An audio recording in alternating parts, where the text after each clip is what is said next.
ನಾರಾಯಣಂ ಸುರಗುರುಂ ಜಗದೇಕನಾಥಂ ಭಕ್ತಪ್ರಿಯಂ ಸಕಲಲೋಕನಮಸ್ಕೃತಂ ಚ ತ್ರೈಗುಣ್ಯವರ್ಜಿತಮಜಂ ವಿಭುಮಾಧ್ಯಮೀಶಂ ವಂದೇ ಭವಗ್ನಮರಾಸುರಸಿದ್ಧವಂದ್ಯಂ ವ್ಯಾಸಂ ವಸಿಷ್ಠನಪ್ತಾರಂ ಶಕ್ತೇಃ ಪೌತ್ರಂ ಅಕಲ್ಮಷಂ ಪರಾಶರಾತ್ಮಜಂ ವಂದೇ ಶುಕತಾತಂ ತಪೋನಿಧಿಂ. ಶ್ರೀ ಗುರುಭ್ಯೋ ನಮಃ.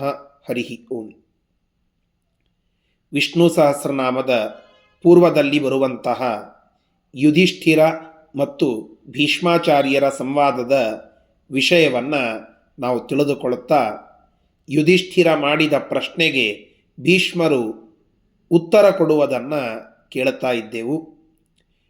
ಯುಧಿಷ್ಠಿರನ ಪ್ರಶ್ನೆ, ಯಾರನ್ನ ಸ್ತೋತ್ರ ಮಾಡೋಣದರಿಂದ, ಯಾರನ್ನ ಕೀರ್ತನೆ ಮಾಡೋಣದರಿಂದ ಮನುಷ್ಯ ಶ್ರೇಯಸ್ಸನ್ನು ಪಡಿತಾನೆ, ಮೋಕ್ಷವನ್ನು ಪಡಿತಾನೆ ಅಂತ.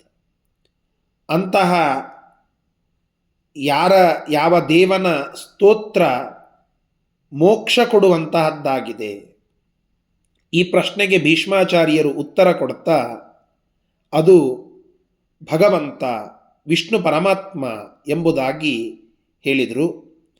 ಆ ಭಗವಂತ, ಅವನ ಗುಣಗಳು ಅದು ಎಂತಹದ್ದು, ಅವನ ಸ್ತೋತ್ರ ಏನನ್ನ ಮಾಡುತ್ತದೆ ಎಂಬುವುದನ್ನು ತಿಳಿಸ್ತಾ ಹೇಳುತ್ತಾ ಇದ್ದಾರೆ.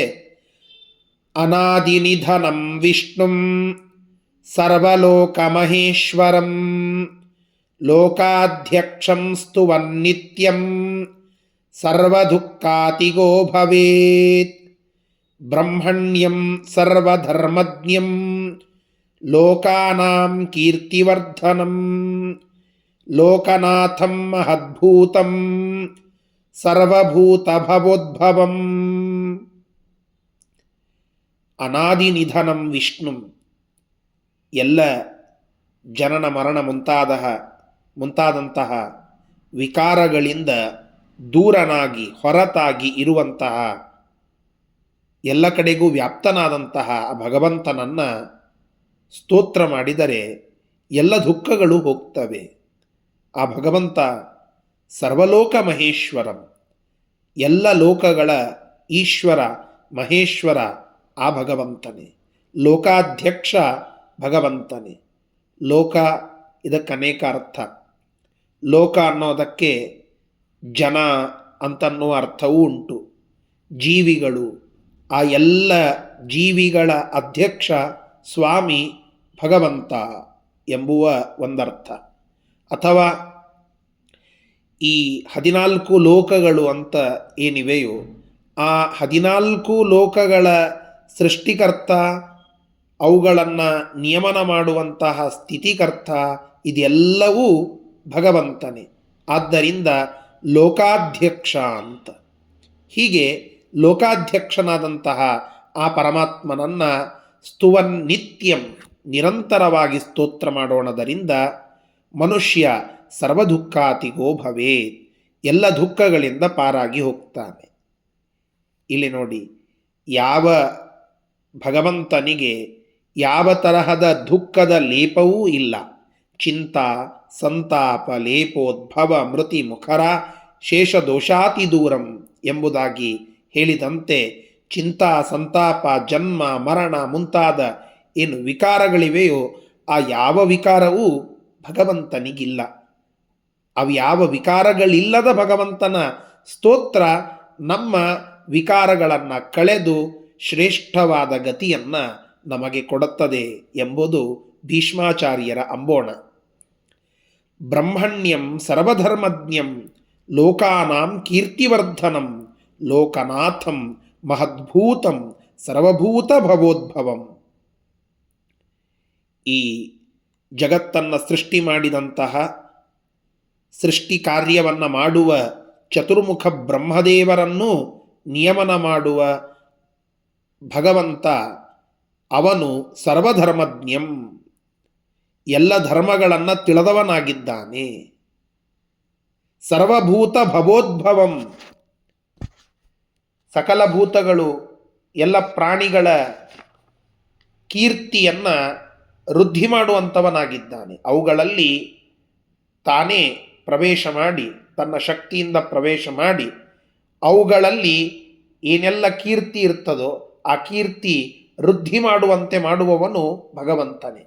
ನಾವೆಲ್ಲ ಯಾವುದೋ ಒಂದು ಕೀರ್ತಿಯನ್ನು ಪಡೀತೇವೆ ಅಂತಂದರೆ ಅದು ನಮ್ಮೊಳಗಿರುವ ಭಗವಂತ ನಮ್ಮಿಂದ ಮಾಡಿಸಿದ್ದು ಎಂಬುದು ಮುಖ್ಯವಾಗಿ ನಾವು ತಿಳಿಯಬೇಕಾದದ್ದು. ಯಾಕೆಂದರೆ ಅವನು ಸರ್ವಭೂತ ಭವೋದ್ಭವಂ. ಅಂತಹ ಆ ಭಗವಂತ ಎಲ್ಲ ಲೋಕಗಳ ಸ್ವಾಮಿಯಾಗಿದ್ದಾನೆ, ಸಮಸ್ತ ಜೀವಿಗಳ ಉತ್ಪತ್ತಿ ಸ್ಥಾನನೂ ಆಗಿದ್ದಾನೆ, ಜಗತ್ತಿನ ಕಾರಣನೂ ಆಗಿದ್ದಾನೆ, ಲೋಕನಾಥ ಮಹದ್ಭೂತನಾಗಿದ್ದಾನೆ, ಕೀರ್ತಿವರ್ಧನನಾಗಿದ್ದಾನೆ, ಸರ್ವಭೂತ ಭವೋದ್ಭವನಾಗಿ ಇದ್ದಾನೆ. ಇಂತಹ ಪರಮಾತ್ಮನ ಸ್ತೋತ್ರವನ್ನು ನಾವು ಮಾಡೋಣದರಿಂದ ಶ್ರೇಷ್ಠವಾದ ಲೋಕ ನಮಗೆ ಸಿಗ್ತದೆ, ಸಕಲ ದುಃಖಗಳು ನಮ್ಮಿಂದ ಓಡಿ ಹೋಗ್ತವೆ ಎಂಬುವುದನ್ನು ಇಲ್ಲಿ ಭೀಷ್ಮಾಚಾರ್ಯರು ತಿಳಿಸ್ತಾ ಇದ್ದಾರೆ. ಇಲ್ಲಿ ಮೊದಲನೆಯ ಶ್ಲೋಕದಲ್ಲಿಯೂ ಲೋಕಾಧ್ಯಕ್ಷ ಅಂತ ಹೇಳಿದ್ರು, ಎರಡನೆಯ ಶ್ಲೋಕದಲ್ಲಿ ಲೋಕಾನಾಂ ಕೀರ್ತಿವರ್ಧನಂ ಲೋಕನಾಥಂ ಸರ್ವಲೋಕ ಮಹೇಶ್ವರಂ ಅಂತ ಈ ಲೋಕ ಲೋಕ ಲೋಕ ಲೋಕ ಅಂತ ಅನೇಕ ಬಾರಿ ಈ ಶಬ್ದವನ್ನು ಬಳಸ್ತಾ ಇರೋದು ಯಾಕೆ ಅಂತ ನಾವು ಸ್ವಲ್ಪ ಚಿಂತನೆ ಮಾಡಿದರೆ, ಜಗತ್ತಿನಲ್ಲಿ ಅನೇಕ ಮಹಾತ್ಮರು ಅಂತ ಇದ್ದಾರೆ.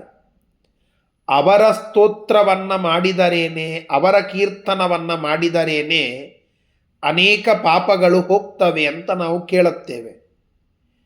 ಗುರುಗಳ ಸ್ಮರಣೆಯಿಂದ ಸಕಲ ವಿಪತ್ತುಗಳು ಓಡಿ ಹೋಗ್ತವೆ ಅಂತ ಕೇಳುತ್ತೇವೆ. ಮಹಾತ್ಮರ, ಸಂತರ, ಭಾರೀ ಭಾರಿಯಾದಂತಹ ಋಷಿಗಳ, ಮುನಿಗಳ ಸ್ಮರಣ, ಅವರ ಹೆಸರುಗಳನ್ನು ತೆಗೆದುಕೊಂಡರೆ ಸಾಕು ಪಾಪಗಳು ಓಡಿ ಹೋಗ್ತವೆ ಅಂತ ನಾವು ಕೇಳುತ್ತೇವೆ. ಮಹಾತ್ಮರ ಜ್ಞಾನ, ಅವರ ಸೇವೆ, ಅವರ ಜ್ಞಾನೋಪದೇಶವನ್ನು ಪಡೆದರೇನೆ ನಮಗೆ ಉತ್ತಮವಾದ ಗತಿ ಲಭ್ಯವಾಗ್ತದೆ ಅಂದ ಮೇಲೆ ಅವರಿಗೆ ಆ ಶಕ್ತಿ ಸಿಕ್ಕಿದ್ದು ಯಾರಿಂದ ಅಂತ ಕೇಳಿದರೆ ಅದಕ್ಕೆ ಲೋಕನಾಥಂ, ಲೋಕಾಧ್ಯಕ್ಷಂ, ಲೋಕಮಹೇಶ್ವರಂ, ಲೋಕಾನಾಂ ಕೀರ್ತಿವರ್ಧನಂ ಎಂಬುದಾಗಿ ಇಲ್ಲಿ ಶಬ್ದಗಳನ್ನು ಹೇಳುತ್ತಾ ಇದ್ದಾರೆ. ಪ್ರಷದಶ್ವನ ಕಥೆಯನ್ನು ಪುರಾಣ ತಿಳಿಸ್ತದೆ, ತಾವೆಲ್ಲ ಕೇಳಿರಬಹುದು. ವಿರೂಪ ಮಹಾರಾಜನ ಮಗ ಪ್ರಷದಶ್ವ ಬಾಲ್ಯದಿಂದ ಬ್ರಹ್ಮವರ್ಚಸ್ ಪಡಿಬೇಕು ಅಂತ ಅವನ ಇಚ್ಛಾ ಇತ್ತಂತೆ. ಅವ ತನ್ನ ಎಲ್ಲ ರಾಜ್ಯ ಅಧಿಕಾರ ಇತ್ಯಾದಿಗಳನ್ನೆಲ್ಲ ತ್ಯಾಗ ಮಾಡಿ ಅಂಗೀರಸರ ಬಳಿಗೆ ಬಂದು ಅವರಿಂದ ಶಾಸ್ತ್ರಗಳನ್ನು ಕಲಿತು ಮಂತ್ರೋಪದೇಶವನ್ನು ಪಡೆದು ಒಂದೇ ಕೆಲಸ ಮಾಡಿದ, ಆ ಮಹಾತ್ಮರ ಸೇವೆಯನ್ನು ಮಾಡೋದು. ಅತ್ಯುಗ್ರವಾದ ತಪಸ್ಸನ್ನು ಮಾಡಿ ಬ್ರಹ್ಮರ್ಷಿಗಳ ಸೇವಾ ಶುಶ್ರೂಷ ಮಾಡ್ಕೋತಿರೋದು. ಈ ಬ್ರಹ್ಮರ್ಷಿಗಳ ಸೇವಾ ಶುಶ್ರೂಷ ಮಾಡಿಕೊಂಡದ್ದಕ್ಕೆ ಒಳ್ಳೆಯ ಜನ್ಮವನ್ನು ಮೊದಲಿಗೆ ಪಡೀತಾನೆ. ಮತ್ತೆ ಯಾವಜ್ಜನ್ಮ ತಪಶ್ಚರ್ಯೆಯನ್ನು ಮಾಡುತ್ತಾ ಹೋಗ್ತಾನೆ. ಕಟ್ಟ ಕಡೆಗೆ ಅವನಿಗೆ ಅನೇಕ ಮಂತ್ರಗಳ ಸ್ವಯಂ ಪ್ರತಿಭಾತವಾಗಿ ಆ ಪೃಷದಶ್ವ ಅಂಗೀರಸ ಗೋತ್ರದ ಒಬ್ಬ ಸೂಕ್ತ ದ್ರಷ್ಟಾರನಾಗಿ ಮಂತ್ರದರ್ಶಿ ಮಹರ್ಷಿಯಾಗಿ ಖ್ಯಾತನಾಗ್ತಾನೆ.